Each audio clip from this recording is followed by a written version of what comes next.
could you go into cinematherapy a little bit more? How does cinematherapy work? Uh-huh.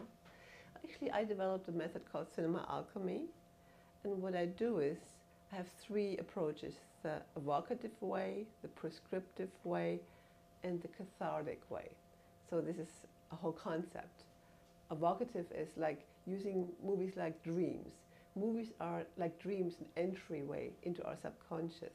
So whenever somebody comes in and says, I saw this movie and it really touched me, I go with that and I explore deeper and deeper layers of why this touched them. This is the evocative way, and I could go into details here, but it would be a long story. The prescriptive way is I have a certain goal to work with the client. Like, for example, work with addiction or couples work. And so I prescribe a certain movie that helps them understand their condition, maybe break through denial, or understand with couples who learn communication. And I ask them, what about this movie, for example, worked, or what do you think like could help you, or what turns you off, or what you do already, what could you learn from it, things like that. And also they can learn by proxy, like movies, for example, 28 Days, a movie about addiction. So when they see that, I can help them understand how to break through denial, but also how not to do it.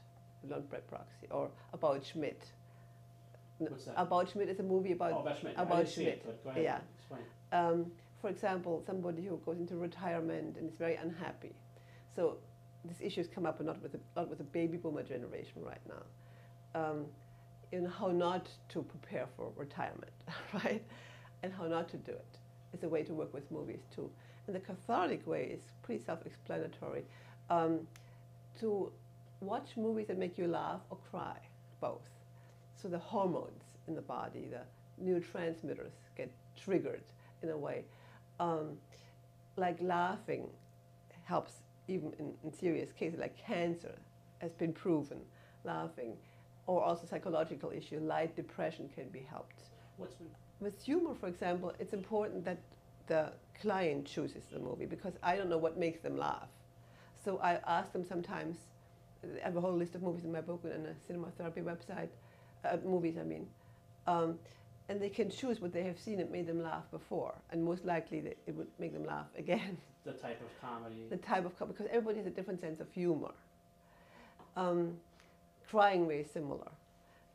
When somebody is grieving, sometimes actually crying can be blocked because of depression as a result of the loss. Mm-hmm. And crying can be a big relief and help the grieving process and can help the depression. Depression and sadness is not the same thing. Sadness is actually, when sadness comes out and crying comes out, it can actually relieve the depression, which is suppressed emotions. Even though you're crying about a movie, exactly, it was a valve. Exactly. Sometimes we cannot cry about our own situation because it's too close to us, but we can cry about another person in a movie, and then, of course, it's about us.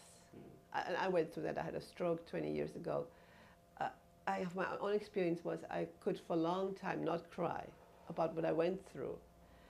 It's like the emotions are stuck. And then that's how I actually did my first cinema therapy on myself. Wow. I learned to cry with the help of movies, like Terms of Endearment, for example, things like that. And only after that I was able to cry. Then watching other movies that helped me gain more confidence then that I will overcome this big challenge, like My Left Foot, for example, is one. That I had access then to learning about how I can overcome my problems. Yeah. With that movie in particular, to me it's an example of not only a movie of, wow, this guy's going through so much, my life is better, but it's also the way he went through it. Right. Through the tears, and right. through the anguish, and through the expression. Right. That's how he got to be a healthier man. Exactly. And the mythological hero's journey, are you familiar with that? Yes, I am, very much. Joseph Campbell. Yes. Is a pattern for most movies, actually almost all movies. So the hero, even romantic comedies, in most movies it's actually the inner journey, not the outer journey. Of course, action movies it's the outer journey. the hero first sometimes hesitates to take on the challenge.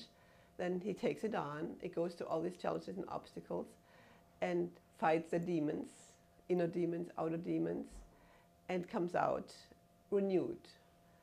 And when we follow that, and I guide my clients to following this hero's journey, I ask them to imagine that they are the hero in the movie. They kind of create, with hypnotherapy I can do that, an inner movie. Like our lives are inner movies in some ways, how we perceive them, right? So they become the character and they move through it. And in that way, it helps them apply the situation to their own and gain the strength and confidence and the courage to, and the hope that they will be able to overcome their challenges.